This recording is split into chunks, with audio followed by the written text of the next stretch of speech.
Selon toi, où se trouve l'erreur dans cette Yes, phrase? dans les deux derniers mots. I can say I didn't understood what it means.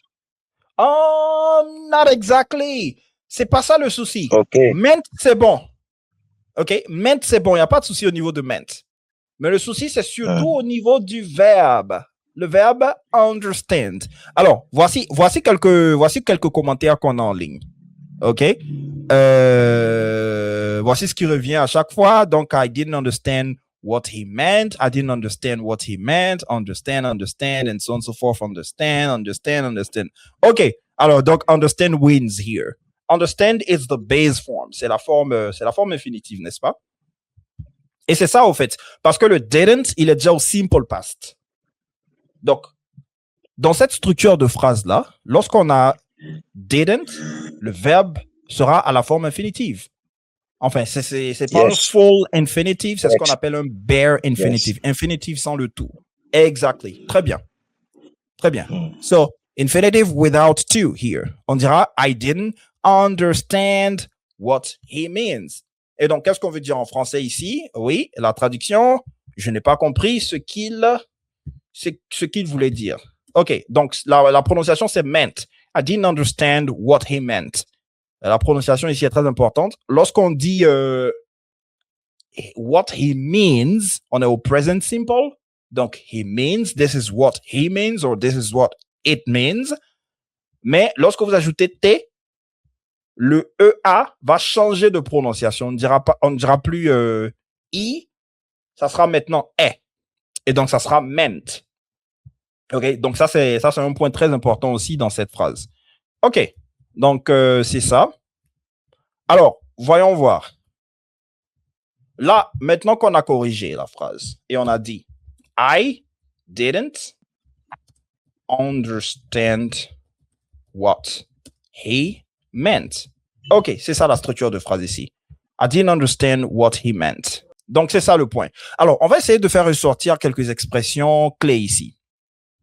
OK? Quelle est une autre manière assez intéressante de dire I didn't understand what he meant? Alors, je vais vous donner deux expressions clés. La première expression, c'est to get the point. Exactly. Alors, on va essayer d'utiliser get the point en contexte. Je vous mets ça ici sur l'écran. Get the point. Voilà, get the point. On va essayer d'utiliser get the point en contexte. Qu'est-ce que ça va donner? I didn't.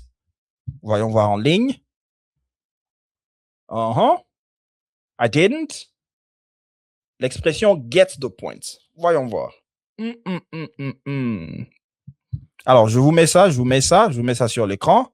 Get the point. Donc, c'est simple, hein? Vu qu'on a déjà didn't. Alors, en anglais américain, ça va donner même didn't, right? Didn't. Ça dit le da. Le da sera muet ici. Ça va donner didn't. I didn't understand. I didn't understand. Ça, c'est très, très fréquent chez les Américains. Et c'est sur ce genre de choses-là qu'on travaille dans la formation English Survival English Boost pour l'anglais de l'Amérique du Nord. On travaille sur ce genre de choses. Je vous donne des astuces. Je vous entraîne à prononcer exactement comme ça, comme les Américains. Alors, donc, c'est ça le point ici. Alors, vous dites catch up. Le problème avec catch up, c'est que catch up, quand on entend ça, on pense automatiquement au fait de rattraper ou se rattraper. OK? Par exemple, to catch up on something, c'est se rattraper. Vous avez perdu, on va dire, vous avez perdu une séance, vous avez raté une séance et vous voulez rattraper la séance, vous allez dire to catch up. Can I catch up on the session? OK?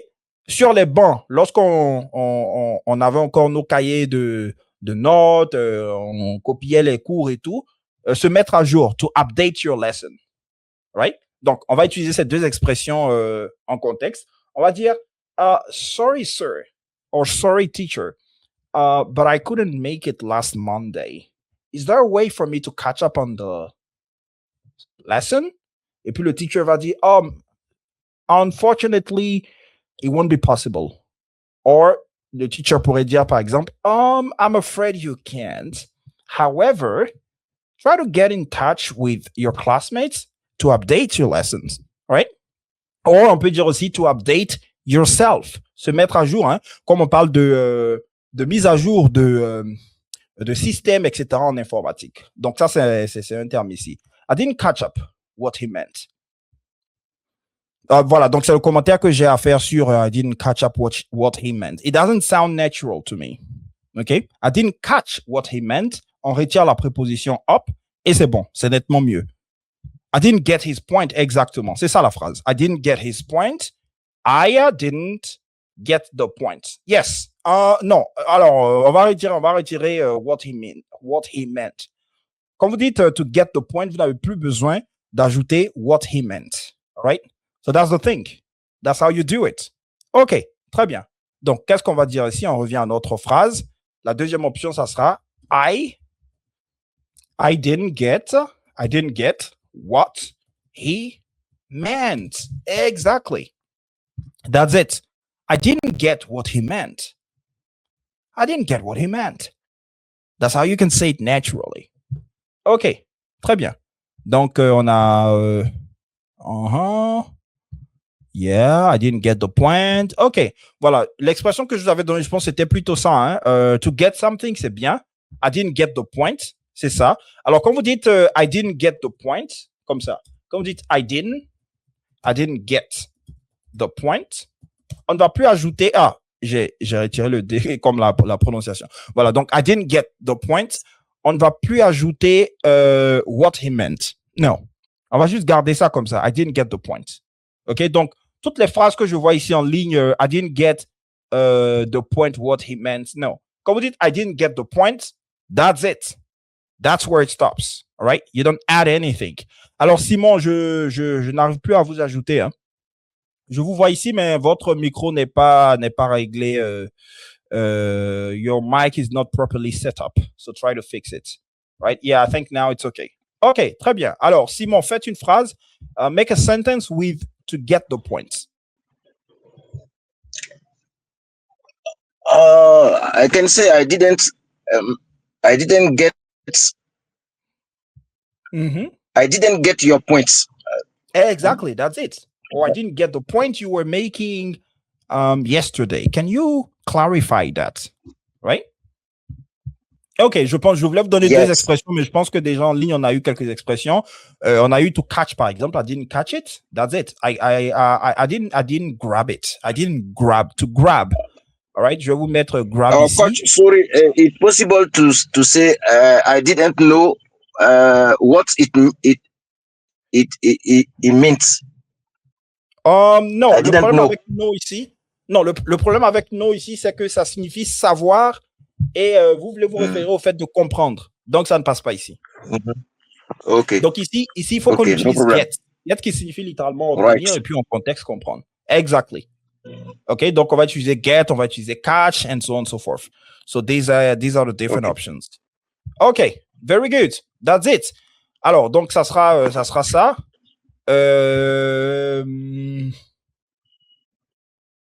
Alors, j'ai une question ici pour tout le monde, hein, mais on va y aller avec Simon. Simon, let's talk about English conversations with native speakers. I don't know how often you talk to native speakers. Have you ever had a conversation with a native speaker? If so, here is the question. All right, let me put it right here. Okay, here's the question. It says, what do you do when you don't understand someone during a conversation? For instance, if you're talking to a native speaker and then you don't understand them, what would you do?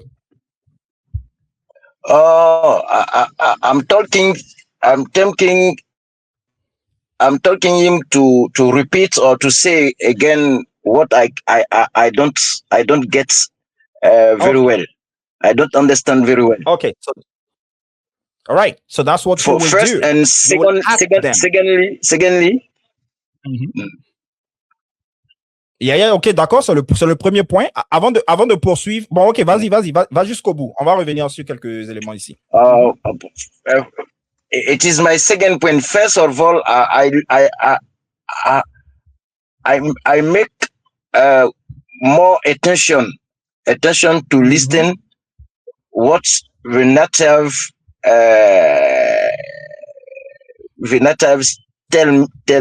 tell us, I don't know, tell or say. Tell me. Yes, Or say. and second, Mhm. and secondly, I tell him to repeat what I didn't get him Okay. clearly. Okay. Yeah, what you didn't get. I asked them to repeat what you didn't get. Okay, that's fine. Alors, oui, bonne illustration hein, pour Wendy, c'est bon. C'est bon, l'exemple est bon ici. OK? OK, très bien. Alors, j'ai deux commentaires, j'ai deux éléments à corriger ici. Alors, tout à l'heure, quand tu parlais, tu as dit I talking him to repeat. Ce que tu veux dire ici, c'est je lui demande de répéter. OK?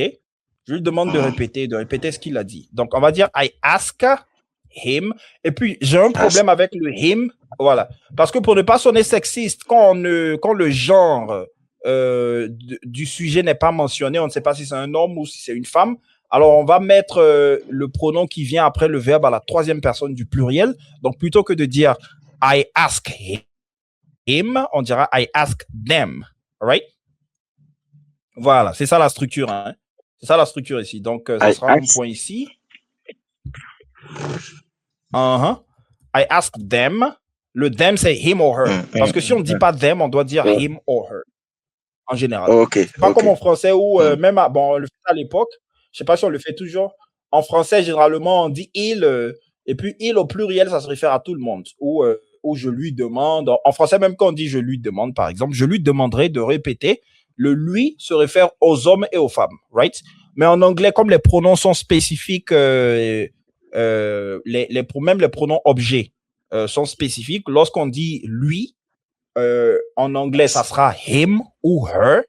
Donc, il faut qu'on utilise l'équivalent à la troisième personne du pluriel. Ici, ça sera le object pronoun, le pronom objet. Donc, ça sera I ask them to repeat. All right? I ask them to repeat. OK, alors, quand dans une conversation, vous voulez... Ouais, c'est ça. Quand dans une conversation, vous voulez demander à quelqu'un de répéter quelque chose, qu'est-ce que vous pouvez dire? Comment est-ce que vous dites ça dans une conversation? Say alors, again, to demand, please. j'ai un problème. OK, je te reviens tout à l'heure, Simon. Lorsque vous dites demand, j'ai un problème avec le verbe demand. OK, to demand, ça, c'est un peu plus formel et puis c'est un terme juridique généralement. C'est dans un contexte juridique que vous allez utiliser le terme demand. Alors, demand, bon, je vais vous donner deux contextes dans lesquels vous allez utiliser demand. Dans un premier temps, ça sera pour faire une réclamation. OK? They demanded salary increase. Donc, ce sont des personnes qui ont protesté. That's it. OK? Et puis, il y a un nom qu'on utilise on demand. Lorsqu'on dit on demand, c'est à la demande. Hein? Now we have, tout à l'heure, on parlait des films et je disais que avec les applications, les plateformes qui sont disponibles pour les plateformes de diffusion de films, movies, broadcasting platforms, avec ces plateformes-là, we have movies on demand. OK? We have movies on demand à la demande. C'est un autre contexte dans lequel on utilise demand. Et puis, ben, c'est ça concernant demand. Demand as a verb, c'était pas le verbe que vous allez utiliser ici parce que ça se réfère au fait de protester, de réclamer quelque chose. Et donc, I ask him or her to repeat, or I ask them, OK, pour appliquer la règle que je viens de vous donner tout à l'heure. OK, donc c'est ça. Alors, voici une autre expression que vous pouvez utiliser quand vous voulez demander à une personne de répéter. Vous allez dire come again. Alors là, je reviens à Simon. Simon, vas-y. Another expression is say. Say again, right? And please repeat. Voilà. On va dire. Can you repeat me what you are saying? OK. Alors ici, on ne dira pas repeat me. You repeat something just like that. OK? You repeat something, ou si vous voulez quand même ajouter le object pronoun me, ça sera can you repeat it for me? OK? Alors, donc, Okay. repeat, on peut utiliser aussi la préposition to en fonction du contexte et tout. Mais en principe, c'est to repeat. Can you repeat it? Or, on va dire, can you say that again? Donc, quand vous parlez à la personne, par exemple, vous allez dire say that again. Say that again. Ou une autre option, c'est come again. OK. OK. Donc, c'est ça la structure ici. So, say that again, come again, and so on and so forth. Ce sont les structures possibles ici. OK. Alors, ici, on a un autre cas, une faute. Donc, alors, quand je dis ce sont les structures possibles, il y a d'autres options, hein, mais on va se limiter aux deux qu'on a ici, juste en haut. I make more attention to listen. Alors, ici, c'est ce qu'on appelle les collocations. Ce sont des expressions qu'on utilise généralement ensemble. Et avec attention, le verbe qu'on utilise n'est pas make. You don't make attention. Le verbe qu'on utilise, il est assez étrange. Et il va sonner assez étrange pour les francophones. C'est to pay, comme acheter. OK? To pay. On dit par exemple to pay to pay the bills. All right? To pay the bills or to pay your school fees. Bills, ce sont les factures. Hein? Et school fees, ce sont c'est la scolarité, on va dire, les frais de scolarité. And then that's it. That's it. That's how you use pay in this context as well. Donc, c'est le même verbe pay qu'on va utiliser ici. On va dire I pay more attention. Et puis, une fois qu'on dit I pay more attention, on n'a plus besoin d'ajouter to listen. You just pay more attention. Is that okay? I pay more attention. And that's it.